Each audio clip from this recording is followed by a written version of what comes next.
Hi guys, today I'm on the road again. Unfortunately, I can't tell you where I'm going, but I thought we'd do a little something from the road.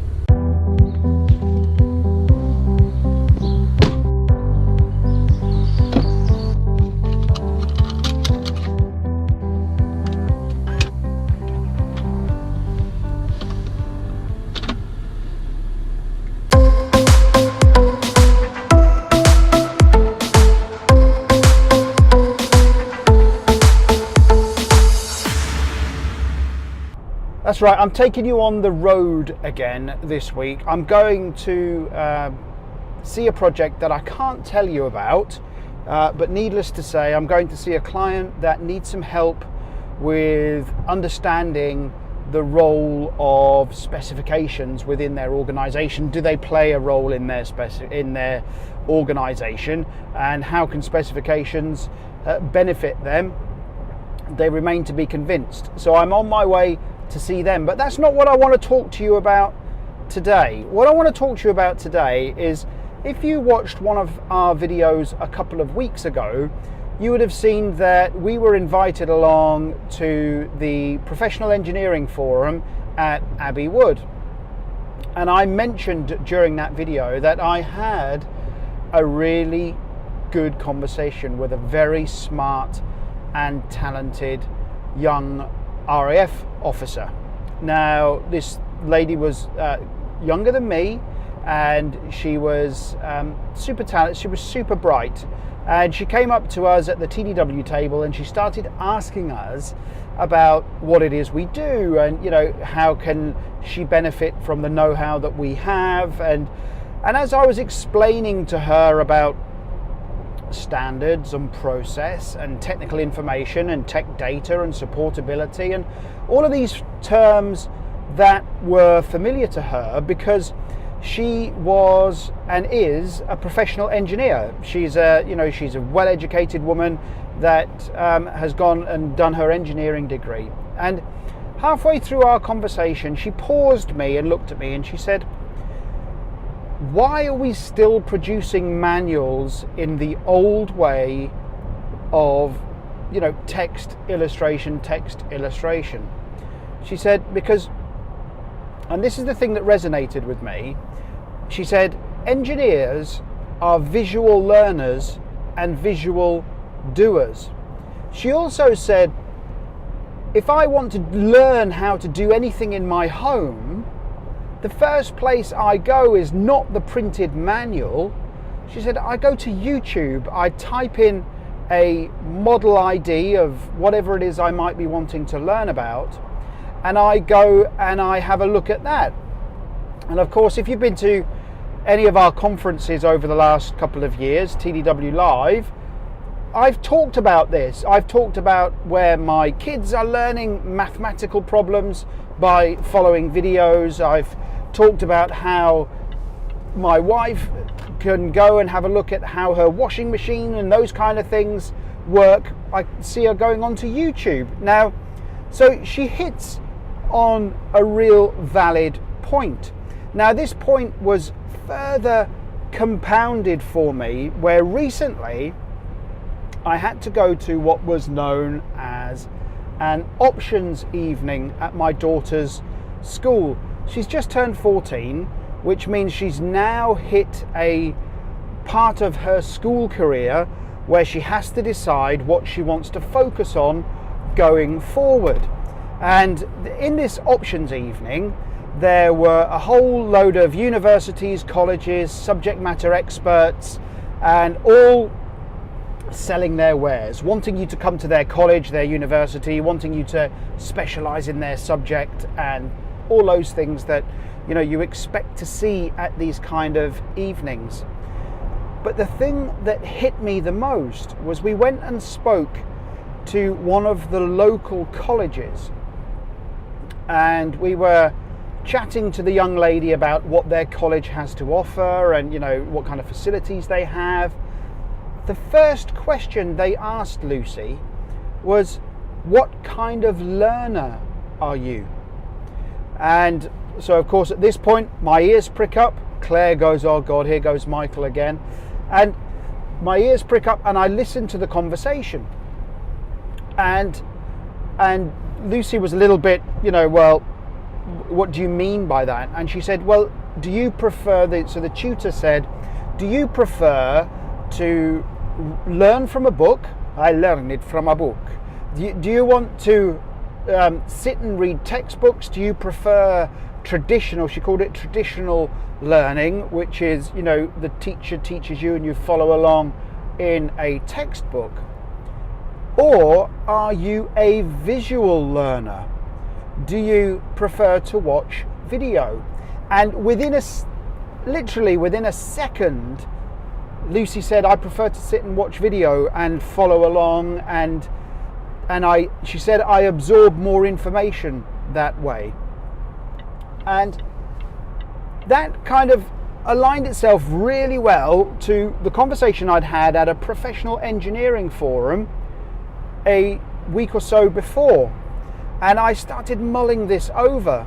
And the reality is that our future engineers, and by the looks of it, our current engineers, are crying out for information in a different way.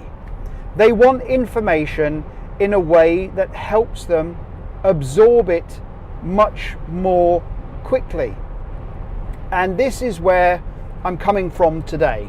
I think that, there is definitely a shift now to more visual, and I'm not talking about, the standard computer-based training, interactive PowerPoint slides with a little bit of narration over the top.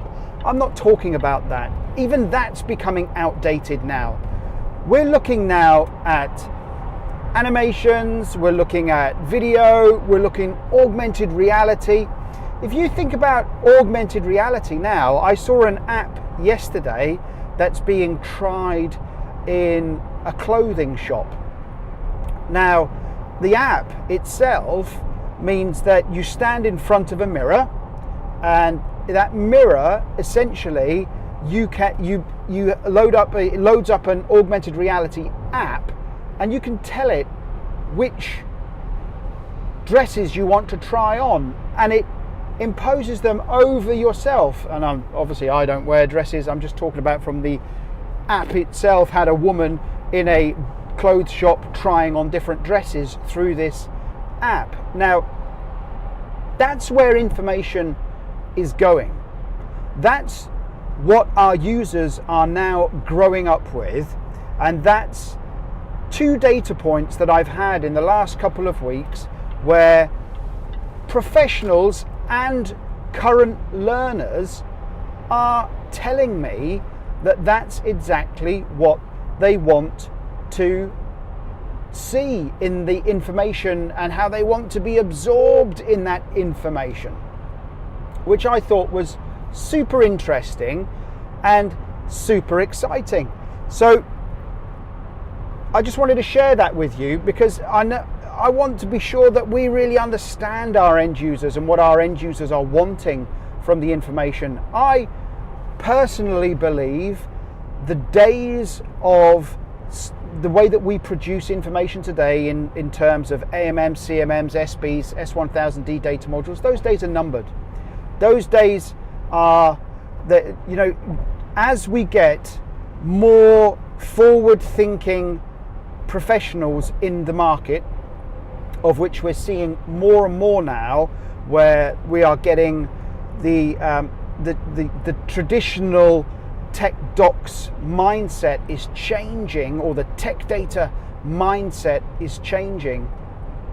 These traditional ways of producing technical information is going to change. It will change. And in our Innovation in Information series, we look at how you can take small steps to prepare yourself for these changes that are going to come your way. And they are going to come your way because there are cheaper ways to produce information and deploy information now, and there are ways that your end user will start demanding that information from you in different ways. And I said, I've already had 2 data points in the last couple of weeks about that, about how current engineers are asking and questioning the validity of the technical information that we're giving them in paper-based form.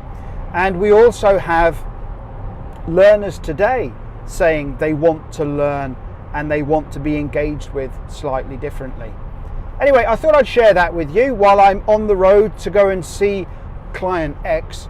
And Client X is currently looking at the role of specifications and standards in their organization, how they can benefit from, we're actually looking at DITA today, and they want to know whether DITA can actually help them, whether DITA can actually be something that can give them a path to adopting more innovative technology going forward.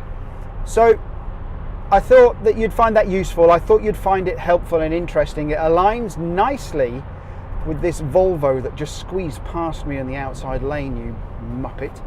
And it aligns nicely with the innovation in information that we are putting together for you guys, that you can start looking at innovative ways that we can start dovetailing into the way that we produce information today in a traditional sense, but how we can put a path together on actually adopting more modern methods of accessing and deploying information. Anyway, always be good to hear your thoughts, comments, feedback, suggestions, ideas, what you're trying to do in your organization from an innovative perspective.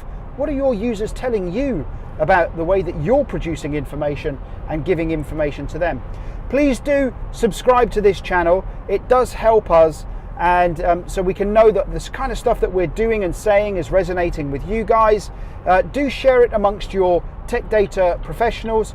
You will find lots more articles like this in our quarterly magazine. If you'd like a sample copy of that, get in touch with Member Services. They'll send you a sample copy. Or if you want to learn more about the more technicalities of this kind of stuff, take a subscription to TDIQ.